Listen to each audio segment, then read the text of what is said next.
is innovation and societal progress? I mean, is this a double-edged sword, right? I mean, and that's why, as I was framing this first inaugural topic for our podcast series, I said, look, we want it to be about innovation because that goes to the heart of what we enjoy doing, what we're trying to kind of bring around at Tantra. But at the same time, kind of just seeing the world all around us. Um, and, I mean, yes, what is happening in Europe right now is tragic at so many different levels.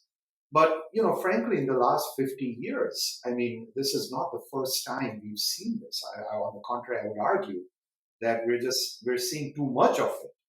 And so that kind of brings me back to our little, you know, nook in the woods in terms of what we do. And I Hmm. guess, just to be extremely blunt, would the world be better off without any innovation? Saying just go back into the caves and, that's all that as humans we are capable of handling. Um, well, unfortunately, we got ourselves into this, and yeah, I actually talked to a scientist about, what are the ways out of this problem that we've created, which is, we're now 8 billion people, and at 8 billion people, we can't simply turn the machine off. And I said, what if we were just a billion people?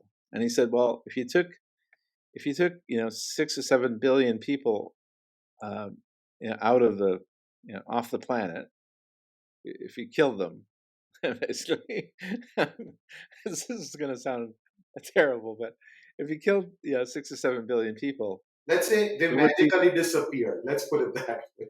no. He said no. It's important that they can't magically disappear. That's the point. And his point was, if you killed them, the off gassing of the off gassing of those bodies would be the worst environmental disaster you could possibly imagine. That the methane the methane that would be excreted from those bodies would be a runaway environmental disaster.